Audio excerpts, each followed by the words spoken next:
Good morning friends. ഇന്നത്തെ വീഡിയോയിലേക്ക് എല്ലാവർക്കും സ്വാഗതം. ഇന്ന് നമ്മൾ ഉണ്ടാക്കാൻ പോകുന്ന പുളിയോഗ്രയാണ്.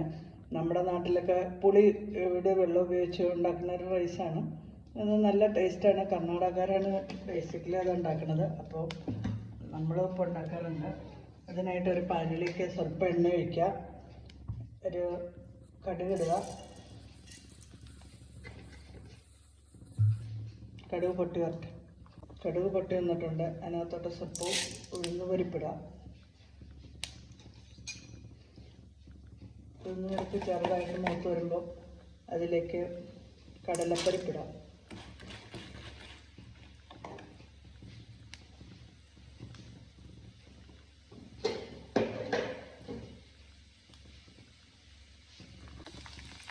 അതിൻ്റെ കൂടെ കുറച്ച് പീനട്ട് ആഡ് ചെയ്യുക.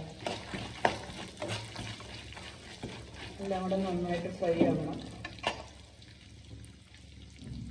കൂടെ 3 ഗ്രീൻ ചില്ലി റെഡ് ചില്ലി ഇട്ട് കൊടുക്കുന്നുണ്ട്.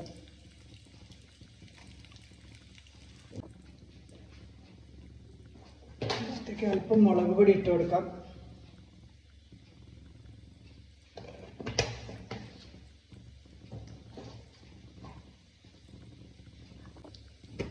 ഉപ്പ് അല്പം ഇട്ട് കൊടുക്കാം.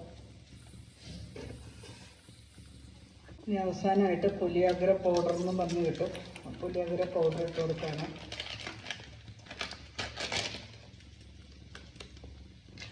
ഇതാണ് അതിൻ്റെ കളറ്, പുളിയോഗ്ര പൗഡർ.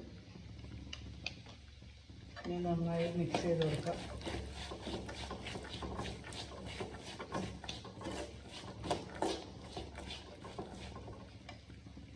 നന്നായി മിക്സ് ചെയ്ത് വന്നിട്ടുണ്ട്. ഇനി അതിലേക്ക് റൈസ് ഇട്ട് കൊടുക്കാം.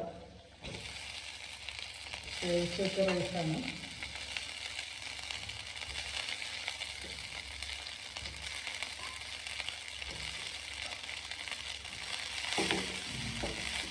നന്നായി മിക്സ് ചെയ്തെടുക്കാം.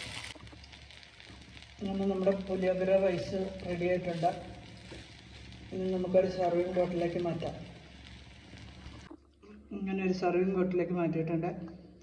എല്ലാവർക്കും എൻ്റെ വീഡിയോ ഇഷ്ടപ്പെട്ടാൽ ലൈക്ക് ചെയ്യുക, ഷെയർ ചെയ്യുക, സബ്സ്ക്രൈബ് ചെയ്യുക, ഫോളോ ചെയ്യാൻ മറക്കരുത്. Thank you for watching my video. എല്ലാവർക്കും വളരെ എളുപ്പമാണ് ഇത് ഉണ്ടാക്കാനായിട്ട്. എല്ലാവരും ട്രൈ ചെയ്ത് നോക്കുക.